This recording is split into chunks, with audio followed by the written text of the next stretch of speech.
En 1989, mes parents sont débarqués à Montréal. Ils ont laissé les maisons, les terres, et puis ils sont venus ici dans le but d'être en mesure d'offrir être en mesure d'offrir un meilleur avenir à leurs enfants. Et puis, j'étais trop jeune dans le temps pour pouvoir constater quoi que ce soit. Là, j'avais juste 1 an. Mais je suis pas mal certain qu'ils ont passé par beaucoup de difficultés puis beaucoup d'obstacles pour pouvoir justement offrir cet avenir-là à leurs enfants. Le premier souvenir que j'ai de mes parents, justement, vers l'âge de 5-6 ans, en fait, les souvenirs sont très brefs, simplement parce que tout ce que j'ai vu de mes parents, c'est le travail. Ils commençaient un premier shift le matin très tôt, jusqu'en après-midi. Et puis ensuite de ça, de l'après-midi jusqu'en début de soirée, c'était le deuxième shift de travail. On and on and on, jour après jour, jour après jour. C'était un petit peu ça la routine. Toujours dans le but, en ayant un objectif très clair, offrir une bonne éducation et un bon environnement à leurs enfants. Et puis ça m'a toujours inspiré, puis je pense que c'est aujourd'hui que je le réalise à quel point leur éthique de travail qui est forte a impacté ma vie, parce que peu importe s'ils étaient fatigués, s'ils étaient malades, s'ils étaient déprimés, il n'y avait aucune excuse, ils rentraient au travail quand même. Puis ça, c'est quelque chose qui m'a énormément impacté. Je vais skipper de 6 à 19 ans juste parce que j'ai 20 minutes aujourd'hui, fait que je ne vais pas parler de cette période-là. Mais après avoir changé de programme 3 fois au cégep, j'ai finalement décidé de rentrer à l'université. Je n'étais pas trop sûr encore qu'est-ce que je voulais faire. Je me suis dit, bon, le HEC, ça a l'air intéressant, c'est une école qui est cool. Je vais rentrer là-dedans, je vais être comptable agréé, je vais travailler dans une grosse firme de comptabilité. Je vais faire beaucoup d'argent, mes parents vont être fiers, puis ils vont pouvoir dire à d'autres parents que mes enfants ils ont eu leur diplôme. Puis, bon, c'est un petit peu le rêve de tous les parents. Puis je vois des rires en arrière parce que c'est un petit peu le mindset des parents immigrants. Et puis, c'était ça le plan. Mais après 1 an et demi au HEC, puis 4 cours de comptabilité, j'étais comme, no way, c'est comme impossible que je continue là-dedans. Analyser des colonnes de chiffres puis regarder ça à longueur de journée, c'était juste pas possible puis pas concevable pour moi. Fait que je savais ce que je voulais pas faire, mais j'avais aucune idée de ce que je voulais faire. Fait que bon, je regardais un petit peu c'est quoi les options, puis je me suis dit, bon, marketing, ça a l'air un bon passe-partout, on va rentrer là-dedans. Fait que je suis rentré en marketing, et puis le problème, c'est pas ça. Le problème, c'est qu'il fallait que j'annonce ça à mes parents. Parce que les parents, il n'y a pas beaucoup d'options pour un parent immigrant. C'est médecin, pharmacien, avocat, comptable agréé, that's it. Fait que là, il fallait que je leur explique c'est quoi le marketing, puis même moi, je n'étais pas trop certain c'était quoi. Fait que là, il faut que j'explique ça à mes parents. Puis j'essayais de trouver une traduction en arabe. En tout cas, ça faisait vraiment dur mon affaire. Mais j'ai quand même eu un gros privilège d'avoir des parents qui m'ont énormément fait confiance. Parfois, ils n'auraient pas dû, mais bon, c'est pas ça, c'est une autre histoire. Mais ils m'ont beaucoup fait confiance. Puis tant et si longtemps que j'obtenais mon diplôme universitaire, pour eux, c'était correct. Parce que le signe de succès ultime pour un parent immigrant, c'est vraiment, que ça soit vrai ou pas, c'est le diplôme universitaire. Fait que je me suis dit, la moindre des choses que je peux faire pour eux, c'est d'aller obtenir mon diplôme. Je vais avoir 22 ans, puis après ça, je verrai qu'est-ce que je fais. Fait qu'effectivement, j'ai eu mon diplôme à 22 ans, j'ai terminé mon bac, et puis ensuite de ça, je suis allé chercher un emploi à temps plein dans une agence de publicité. Fait que je travaillais en agence, c'était super intéressant, on travaillait sur des mandats très créatifs. J'ai travaillé avec des clients comme Pepsi, comme Kraft, le Festival Juste pour rire, La Vie en rose. Fait que c'était vraiment des clients super cool, on avait une belle équipe, une belle dynamique. Et puis, c'est drôle, mais le mindset que je suis rentré, quand je suis rentré en agence, c'était, je voulais voir un petit peu c'est quoi la dynamique de groupe. Y a-t-il des petites gangs à l'intérieur de l'agence? Y a-t-il des horaires de travail fixes? Je voulais vraiment saisir l'environnement de travail parce que mon objectif, c'est vraiment comment est-ce que je peux évoluer rapidement, puis c'est quoi les jetons qu'il faut que je place pour que j'évolue rapidement au sein de l'entreprise. Puis, avec le background que j'avais avec mes parents, que je voyais juste travailler, j'ai remarqué quelque chose qui est souvent typique dans la plupart des emplois. Le monde rentrait autour de 8h30, puis il quittait autour de 5h30, which is typical. C'est très normal dans n'importe quelle entreprise. Puis moi, j'ai eu une petite lumière à ce moment-là, puis je me suis dit, moi, je vais rentrer à 8h30, jusqu'à 5h30, je vais faire mon premier shift, mais je vais faire un deuxième shift de 5h30 à 10h non payé. Juste pour moi, pour mon propre apprentissage, pour que je puisse exceller, pour que je puisse me démarquer à l'interne. Parce que ultimement, je veux dire, je suis un petit nouveau, j'ai pas d'expérience. Fait que si je veux accélérer, c'est le seul moyen, c'est de travailler plus.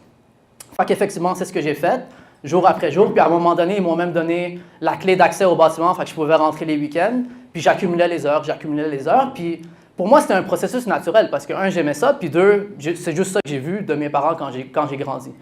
Puis peu à peu, Ali, le petit nouveau, ben, c'est rendu Ali, celui à qui on fait confiance pour des mandats stratégiques. C'était rendu Ali, celui qu'on peut envoyer chez un client national pour faire une présentation tout seul. C'était rendu Ali, celui qu'on consulte quand on a des questions au niveau du marketing digital. Puis c'est sûr que j'avais mon agenda personnel dans tout ça parce que l'objectif pour moi, c'était de grandir puis d'évoluer, d'aller chercher des augmentations de salaire, etc. Fait que je le faisais, oui, pour l'agence, mais je le faisais aussi pour moi, parce que c'était des heures, ultimement, dont j'allais récolter les fruits. Et puis, c'est ça, 2 ans après, j'ai été nommé coordonnateur de projet senior. Quelques mois après, j'ai été nommé le gestionnaire de compte le plus jeune de l'entreprise. Fait que, tu sais, oui, on met beaucoup de travail, on met beaucoup d'heures, mais on récolte quand même assez rapidement les fruits de ce travail-là. Puis c'est sûr que c'est pas facile de mettre autant d'heures, mais quand on est passionné, ça aide beaucoup. Quand on est passionné puis on aime ça, le temps passe beaucoup plus vite. Puis c'est drôle parce que je trouve qu'il y a beaucoup d'éléments qu'on ne contrôle pas dans notre vie. T'sais, on ne contrôle pas c'est qui nos parents, c'est qui nos frères, nos sœurs. Il y en a qu'on aime, il y en a qu'on aime moins. On ne contrôle pas notre couleur de peau, on ne contrôle pas... Il y a beaucoup d'éléments qu'on ne contrôle pas, mais un des facteurs qu'on contrôle le plus, c'est le travail puis l'énergie qu'on met dans quelque chose. On peut blâmer la société pour toutes sortes de choses qu'on ne contrôle pas, mais le travail puis l'énergie qu'on met dans un travail, it's all on us. Comme c'est nous qui contrôlons ça à 100%. Quand on est passionné, c'est tellement plus facile de pouvoir mettre des heures dans un travail. Et puis, parlant de passion, je retourne à mon histoire. Pendant que j'étais en agence, moi, j'étais un passionné de photo. Fait que ce que je faisais, c'est que oui, je travaillais en agence, puis on the side, je faisais des petits contrats photos. Donc, des photos d'un petit événement ici, des photos de famille là, une photo de mariage ici. Puis, je prenais pas ça trop au sérieux. Je savais pas où est-ce que je m'en allais avec ça. Tout ce que je savais, c'est que j'aimais ça énormément. Puis que si un jour je peux en faire une carrière, why not?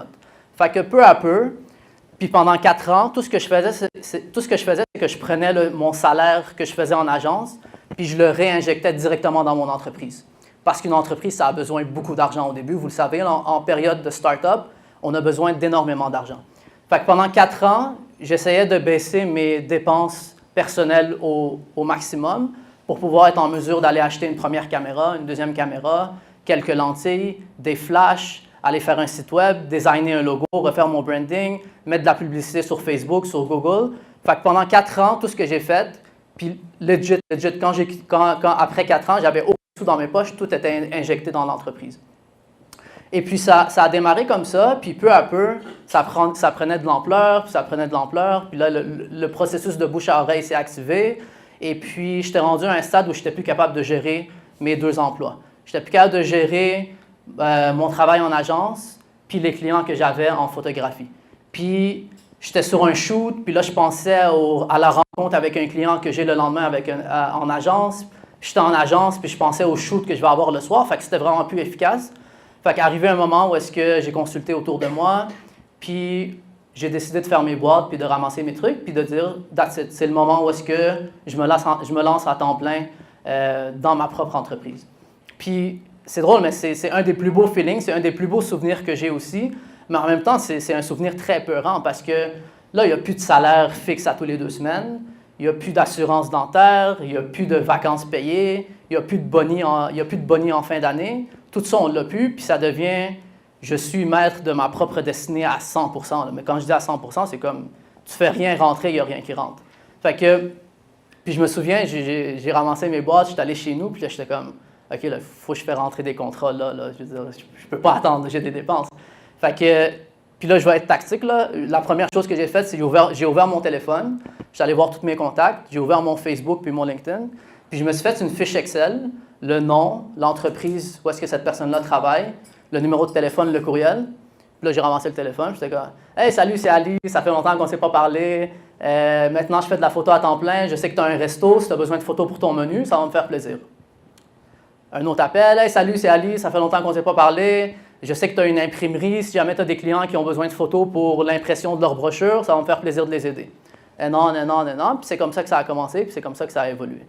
Fait que, c'est sûr que c'est un processus qui est laborieux, qui n'est pas facile, mais c'est faisable. C'est sûr que là, j'ai une tonne d'histoires que je pourrais raconter, mais je vais utiliser le reste du temps que j'ai pour passer seulement deux messages que je crois qui sont vraiment importants. Le premier message, c'est que Bon, c'est sûr, tu sais, aujourd'hui, 3 ans après m'être lancé à temps plein dans ma business, j'ai des super beaux clients. Je travaille avec Pepsi, je travaille avec Linen Chest, j'ai travaillé avec Génacol, j'ai travaillé avec Ogilvy. Fait que je suis vraiment, tu sais, c'est le fun de récolter les fruits qu'on a semés, mais puis là, j'ai une belle équipe aussi, je suis entouré, c'est plus la même dynamique qu'au début. Mais les 2 points que je veux apporter, puis c'est probablement pas les points les plus populaires aujourd'hui qui vont être discutés.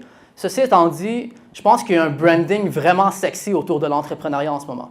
Fait que, tu sais, on parle beaucoup de l'entrepreneuriat, il y a des articles, on voit des exemples aux États-Unis, des grosses startups qui passent de 0 à 10 et 100 millions. On a vraiment des gros modèles d'entrepreneuriat, puis ce n'est pas nécessairement des modèles représentatifs de ce que ça peut être sur le terrain réellement. Fait que je veux juste qu'on remind un petit peu puis qu'on se dit que l'entrepreneuriat, c'est vraiment beaucoup de travail. L'entrepreneuriat, c'est renoncer à un salaire pendant plusieurs années puis juste s'en tenir au strict minimum de dépenses. L'entrepreneuriat, c'est accepter de ne plus sortir les soirs et les week-ends parce qu'on est trop occupé à gérer sa business. C'est aussi devoir porter 14 chapeaux différents, comme Kenny disait. Tu sais, moi, je devais être photographe, le styliste, je devais être le retoucheur, le gars des finances, le gars de la comptabilité, je devais être la personne qui gérait les réseaux sociaux, qui faisait mon site web, qui designait mon logo. Donc, on a toutes sortes de chapeaux à porter, puis c'est vraiment compliqué. L'entrepreneuriat, c'est aussi faire face au cynisme de plein d'amis, puis plein de membres, même les membres de notre famille, parfois, ils ne croient pas en nos idées, puis c'est vraiment difficile parce que c'est les personnes les plus proches de nous autres. Et puis, on doit faire face à ce cynisme-là, et puis de dire « Ah, ben tu devrais aller trouver une vraie job, quote-unquote ». Fait que ça aussi, ça fait partie de l'entrepreneuriat. L'entrepreneuriat, c'est aussi d'être capable de cogner à 100 portes, puis d'être assez solide pour se faire dire non 100 fois, mais que la 101e fois, ça marche. Ça prend beaucoup de patience, ça prend beaucoup de ténacité. C'est aussi d'être capable d'aller à 10 banques puis de se faire dire non pour du financement par les 10 banques. C'est aussi être capable de trouver une partenaire de vie qui va être capable d'accepter que on rentre vraiment tard le soir, puis on quitte vraiment tôt le matin, puis c'est pas tout le temps facile de concilier travail-famille. Fait que c'est tous ces éléments-là qu'on parle peut-être un petit peu moins, mais ça, c'est la réalité. Puis je ne veux pas mal me faire comprendre. Mon objectif, c'est pas de vous décourager de rentrer dans l'entrepreneuriat. Mon objectif, c'est juste de vous faire réaliser que si vous embarquez, go in, all in, c'est vraiment le fun, mais je veux que vous soyez conscient de ce qui vous attend, parce que ça, c'est la réalité. Puis je veux pas que vous vous embarquez, puis là, à mi-chemin, vous dites « Fuck, c'est pas à ça que je m'attendais, ça a l'air bien plus cool. » Je veux dire, sur Instagram, moi, je vois du monde avec des Lamborghini, puis dans des jets privés, mais c'est pas ça la réalité, je comprends pas. Fait que je veux juste qu'on se remind, puis qu'on repense à la réalité un petit peu, c'est quoi. L'entrepreneuriat, c'est fantastique, mais c'est énormément de travail, puis il faut juste être prêt à mettre ce travail-là. Et puis le deuxième élément que j'aimerais apporter, encore une fois, c'est tous des éléments qui viennent de mon expérience personnelle, mais c'est l'importance de la patience. Ça prend du temps à bâtir une business. Ça n'arrive pas du jour au lendemain. Les 7 steps to build a multi-million dollar company, ça n'existe pas. Les publicités que vous voyez sur Instagram, swipe up to see how you can build your business in 30 days, ça aussi, ça n'existe pas. Ce qui existe, c'est un processus qui est long, qui est laborieux, c'est des échecs, c'est des apprentissages, ensuite de ça, une première réussite, ensuite de ça, d'autres échecs. C'est vraiment un processus qui prend du temps. Je ne sais pas si ici, il y en a que leurs parents ils ont des business, mais si vous demandez à vos parents comment ils ont bâti leur business, bien, ils vont vous dire « OK, ben, j'ai travaillé, j'ai mis la première année, j'ai mis beaucoup d'argent de côté, je ne suis pas sorti les week-ends, je n'ai pas acheté 14 sacoches ni 7 sneakers que je n'ai pas de besoin. J'ai tout mis de l'argent de côté. La deuxième année, j'ai fait la même chose. La troisième année, on n'est pas allé en vacances pendant 5 ans. Puis là, finalement, j'avais un petit 50 000 $ de côté. Je me suis acheté ma première shop ou j'ai acheté mon premier camion ou peu importe. C'est comme ça que j'ai parti ma business. Aujourd'hui, on est dans le mindset que, OK, j'ai une idée, ben let's go. Je veux dire, OK, je pars mon idée. J'ai une idée que le coût de démarrage, c'est 250 000 $, mais j'ai aucun sou, puis j'y vais. Il faut aussi être un petit peu pratique dans notre façon de penser et dans notre façon de voir les choses. C'est sûr qu'il y a des méthodes de financement, mais c'est incroyable. Je veux dire, je parle à des jeunes entrepreneurs aujourd'hui qui commencent et qui ont déjà le mindset de « je vais donner 40 % de mon entreprise pour 10 000 $. Je veux dire, est-ce que tu sais qu'est-ce que ça peut valoir, 40 % de ton entreprise? sais, nos parents, il n'y avait pas Shark Tank, puis il n'y avait pas Dragon's Den. Je veux dire, ça ne faisait pas partie de la culture. Fait que je pense qu'il faut rebalancer un tout petit peu. Puis oui, le financement, c'est important à un certain stade dans l'entreprise. Puis oui, un investisseur, ça peut être une très bonne décision à un certain stade dans l'entreprise, mais pas nécessairement dans le début. Je veux dire, brûlez pas tout ce que vous avez dans le début, au début, parce que si on va prendre un prêt à la banque, là, si vous avez le malheur d'être accepté à la banque pour un prêt de 50 000, puis que là, à chaque mois, votre stress, c'est comment je vais faire pour... Parce qu'il faut le rembourser, votre 50 000, là. Comment je vais faire pour payer le 1 000 $ que je dois rembourser par mois et non comment je vais innover, comment je vais apporter des nouvelles idées, comment je vais me différencier de mes compétiteurs. Bien là, vous allez être stuck dans un cercle vicieux qui ne va pas vous permettre d'avancer. Fait que, bref, j'espère que j'en ai pas découragé trop. C'était pas ça mon objectif, mais c'est vraiment juste pour vous reminder, l'entrepreneuriat, c'est fantastique, j'adore ce que je fais, jamais, ça c'est moi, jamais je retournerai dans un emploi à temps plein parce que j'aime beaucoup trop la dynamique de l'entrepreneuriat puis ce que ça peut apporter. Je comprends très bien, par contre, les désavantages que ça peut apporter et les avantages. Dans mon cas, les avantages sont de loin beaucoup plus grands, fait que c'est pour ça que je continue et que je vais continuer. Moi, je veux juste vous dire, je vais conclure sur ça. Moi, je suis un gars de Montréal-Nord, je suis super fier d'être à Montréal-Nord. Moi, j'ai passé par Calix aussi. Et puis, on n'a rien à envier aux autres. Sérieux, si vous avez une idée, vous êtes capable de... Si vous avez une idée, un bon plan d'exécution, si vous êtes prêt à mettre du temps et du travail, il n'y a absolument rien qui peut vous arrêter. Et puis aussi, honnêtement, je vous invite simplement à penser grand, à avoir des gros rêves, à être ambitieux, mais surtout à respecter le processus puis le temps que ça va prendre pour le réaliser. Merci.